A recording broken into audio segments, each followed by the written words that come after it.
আমি এখানে আসার পরে মুস্তাকিমের দোকানে আমি কাজ করতাম। মুস্তাকিম চাবাল্লা আছে না, তার দোকানে আমি কাম করতাম। তারপরে ওখান থেকে বলে বলছি যে উনি আমার নানা শ্বশুর, উনি বলছে যে আমি একটু বাইরে যাব, আমার জায়গাতে একটু তুমি ওখানে পাক করো। ওনার খাওয়াটা আমি পাক করে দিতাম, চলে যেত চকে বিক্রি হতো। পরে তো উনি আমাকে আর আসতে দেয় না।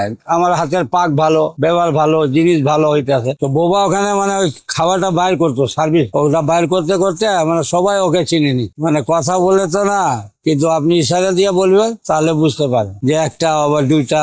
এই কারণে তাকে সবাই বোবা ববি বিরিয়ানি বলে ডাকে, কিন্তু ম্যান বোবা না। না না, আমি কিছু করি না, আল্লাহর মতো আমার যা মেটেরিয়াল আছে এটা দিয়ে। আর চলেন, আজকে আমি আসি, কালকে তো আমি মরে যাব। তা আমি মরে গেলে জিনিসটা তো আমি নিয়ে চলে যাবো, ঠিক আছে না? আমি একটা বিদ্যা আছে আমার কাছে, এই জিনিসটা তো আমি নিয়ে চলে যাবো। আর আপনারা যদি আমি শিখাই দিই তাহলে তো আপনি কর্ম করে খাইতে পারেন। ওই যে কালাম বলে ছেলেটা আছে, তাকেও আমি শিখালাম, কালাম বলছি তাকেও আমি শিখালাম, ইস্পাক আছে তাকেও আমি শিখাই। অনেক পোলাপান আছে এখানে, বুঝলেন, আমার হাতের স্টাফ আছে। গরু মাংস ছিল আপনার 35 টাকা, 40 টাকা, 45 টাকা সেল। সে সময় মনে করেন আমি পাক করতাম 15 টাকা আপনার ফুল, আর হাফ হইলো 10 টাকা। সে সময় 15 টাকা 10 টাকা করে আমরা বিক্রি করতাম গরু মাংস।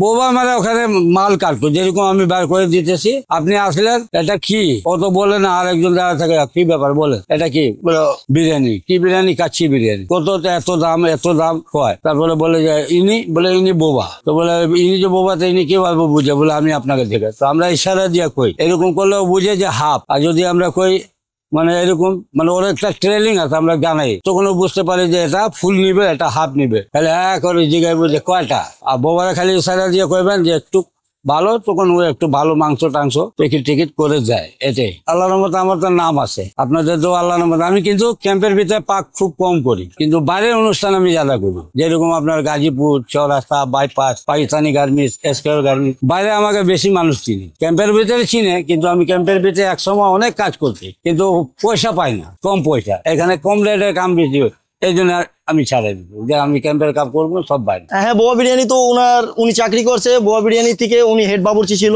তখন ওনার বোবা বিরিয়ানি ধরতে গেলে ওনার আত্মীয় লাগে। তো উনি যেহেতু চাকরি করছে, উনি ভাবছিলেন অন্য চাকরি করার সময় অন্য, কিন্তু ওনার যতদিন চাকরি করছে উনি অন্য সাবজেক্টে চলে গেছে। একটা হোটেলে যেরকম চাকরি করে না, তো অতদিনে উনি প্রচারিং হতে পারে নাই। তারপরে ওনাকে যারা চিনে তারা ওনাকে দিয়েই রান্না করে, বিভিন্ন জায়গায়, যেমনি ক্যান্টনমেন্টে গিয়ে রান্না করে, ঠিক আছে। গাজীপুরে গার্মেন্টসে আছে, বড় বড় গার্মেন্টস আছে, পাকিস্তানি গার্মেন্টস। জানুয়ারি মাসে, ডিসেম্বর মাসের শেষের দিকে, না হলে জানুয়ারি মাসে প্রথমেই উনি রান্না করে। হ্যাঁ, যখন ফ্রি থাকে, কাজ থাকে না, তখনই এই দোকানটা দিয়ে রাখছে, যেন উনি আরে একটু মানুষের প্রচারিং করতে পারে। হ্যাঁ, এখানে ভিতরে যেরকম হাফ 70 টাকা করে রাখা হচ্ছে, এখানে 50 টাকা করে হাফ রাখা হচ্ছে। আর ফুল যেখানে ভিতরে 100 টাকা, এখানেও 100 টাকা।